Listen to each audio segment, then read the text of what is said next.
اعوذ باللہ من الشیطان الرجیم بسم اللہ الرحمن الرحیم رب اشرح لی صدری ویسر لی امری واحلل عقدۃ من لسانی یفقہوا قولی۔ آیت نمبر 86 سورہ کہف۔ ترجمہ: حتی اذا بلغا، یہاں تک کہ جب وہ پہنچ گیا، مغرب الشمسی، غروب ہونے کی جگہ سورج کے، وجدہا، اس نے پایا اسے، تغرب فی عین، وہ غروب ہو رہا تھا ایک چشمے میں، حمیئۃ ووجدا، سیاہ کیچڑ والے، اور اس نے پایا، عندہا قوماً، پاس اس کے ایک قوم کو، قلنا یا ذوالقرنین، کہا ہم نے اے ذوالقرنین، اما ان تعذب، خواہ یہ کہ تو سزا دے، و اما ان تتخذ، اور خواہ یہ کہ تو اختیار کرے، فیہم حسنا، ان کے معاملے میں بھلائی۔ اب ذوالقرنین جہاں پہنچے وہاں پہ سورج ڈوب رہا تھا ایک چشمے میں، تو کچھ لوگوں کو یہ اعتراض ہوتا ہے کہ سورج چشمے میں کیسے ڈوب سکتا ہے؟ تو یہ انسانوں کے مشاہدے کے اکارڈنگ قرآن کا بیان ہے کہ جیسے انسان جب کبھی آپ سمندر کے کنارے پہ پہنچے ہوں تو آپ سن سیٹ کے وقت میں وہاں پہنچیں گے یا سورج نکلنے کے ٹائم میں پہنچیں گے تو ایسا لگے گا کہ سمندر کے دوسرے اینڈ سے سورج نکل رہا ہے یا غروب ہو رہا ہے۔ تو اللہ تعالیٰ نے انسانوں کے مشاہدے کے اکارڈنگ قرآن میں باتیں سمجھائی ہیں۔ نہیں تو یہ دنیا کیسی ہے، سورج کیسا ہے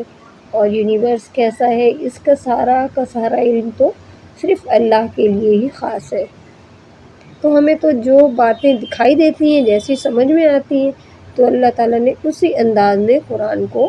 بیان کیا ہمارے لیے۔ تو یہاں بتا رہے ہیں کہ ذوالقرنین وہ جہاں پہنچے تھے وہاں کچھ لوگ تھے جن کے بارے میں اللہ تعالیٰ فرما رہا ہے کہ چاہے تو انہیں سزا دے یا تو ان کے ساتھ بھلائی کر۔ تو اس سے یہ لگتا ہے کہ کچھ لوگ یہاں پہ نیک بھی ہوں گے اور کچھ ایسے ہوں گے جو نیک نہیں ہوں۔ تو اللہ تعالیٰ نے ان کا جو ہے اختیار ذوالقرنین کو دیا کہ وہ اپنی مرضی کے اکارڈنگ ان کے ساتھ معاملہ کرے۔ اس آیت سے ایک اور چیز بھی واضح ہوتی ہے کہ ذوالقرنین جو تھے وہ عادل تھے، عادل بادشاہ رہے ہوں گے، تبھی اللہ تعالیٰ نے ان کو پوری فل قدرت دی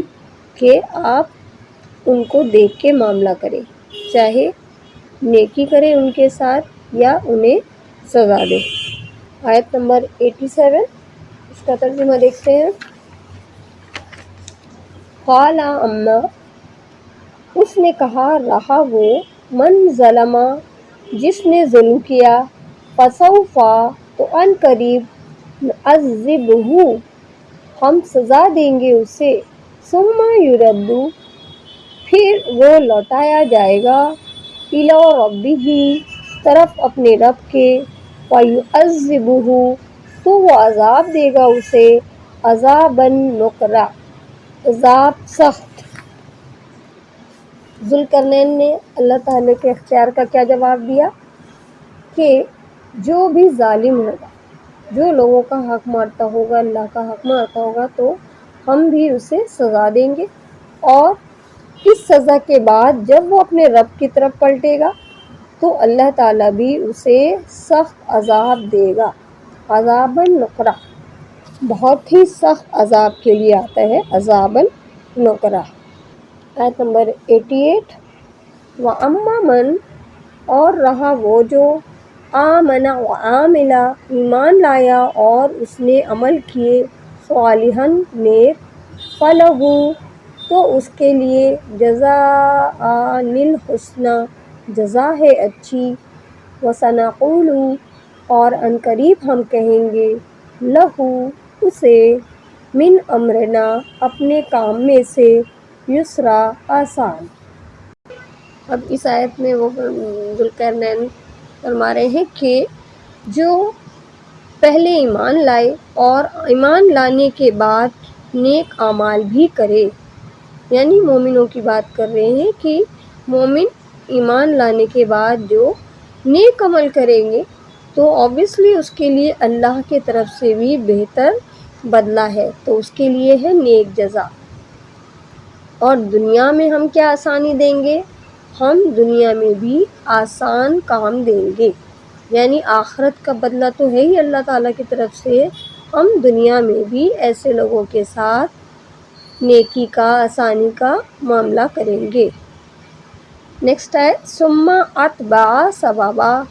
پھر اس نے پیچھے لگایا اسباب کو، تو اس کے بعد وہ دوسرے سفر کی تیاری پہ چل پڑے۔ تو ان آیات سے ہمیں یہ پتہ چلتا ہے کہ ذوالقرنین جو تھے وہ بہت ہی عقل مند رولر تھے اور وہ انصاف پسند بھی تھے،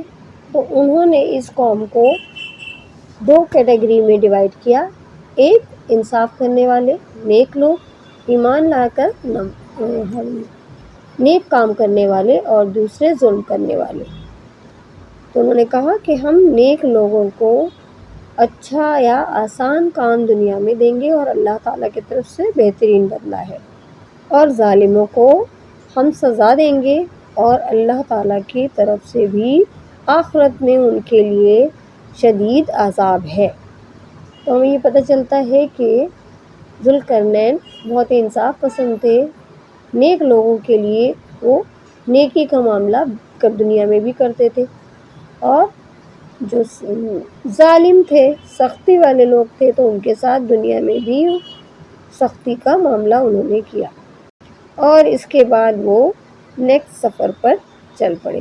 سبحانک اللہم و بحمدک نشہد ان لا الہ الا انت نستغفرک و نتوب الیک۔